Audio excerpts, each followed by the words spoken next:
Hi friends, welcome to கற்பதை பகிர்வோம். நம்ம இப்போ என்ன பார்த்துட்ருக்கோம் அப்படின்னு வந்து பார்த்தீங்கன்னா, உங்களுக்கு ஒரு கிளாரிட்டி கொடுக்கறதுக்காக தான் ஒரு நோட்டிஃபிகேஷன் நான் வந்து உங்களுக்கு வந்து சொல்ல போகிறேன். என்ன அப்படின்னு வந்து பார்த்தீங்கன்னா, இப்போ ரீசெண்டாக நீங்கள் கேட்டுட்டு இருந்திருப்பீங்க, குரூப் 2 ஏ எக்ஸாமோட அந்த ஓஎம்ஆர் ஷீட் வந்து நம்மளுக்கு வந்து தண்ணியில் நனைஞ்சதாகவும் அதனால தான் நம்மளுக்கு ரிசல்ட் வந்து டிலே ஆகிறதாகவும் ஒரு நியூஸ் வந்து இப்போ போயிட்டுருக்கு. அதுக்கு என்ன டிஎன்பிஎஸ்சி போர்ட்லேருந்து சொல்லியிருக்காங்க அப்படின்னு வந்து பார்த்தீங்கன்னா, அதாவது கரெக்டாக மே 21 எக்ஸாம் வந்து நடந்துச்சு. ஸோ அதில் வந்து மகளிருக்கான இடஒதுக்கீடு ரிசர்வேஷன் ப்ராப்ளம் வந்து போயிட்டு இருந்துச்சு. ஸோ அதனால் ஹைகோர்ட்டில் வழங்குற தீர்ப்புக்காக ஃபஸ்ட்டு டிலேயில் இருந்துச்சு. ஸோ இப்போ தீர்ப்பு வழங்கினதுக்கப்புறம் அதை வந்து நம்ம சாஃப்ட்வேரில் வந்து அந்த சேஞ்ச் பண்ணணும். ஓகேங்களா?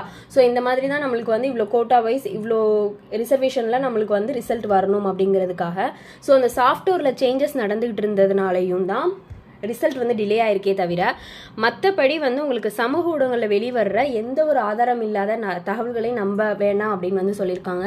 ஸோ வந்து டிஎன்பிஎஸ்சி இதில் வந்து நம்மளுக்கு நியூஸில் வர்றது நம்ம ட்ரஸ்ட் பண்ணி தான் நம்ம மேக்ஸிமம் பார்ப்போம். பட் வந்து இப்போ அதை கூட நம்ப முடியலை அப்படின்னே வந்து சொல்லலாம்.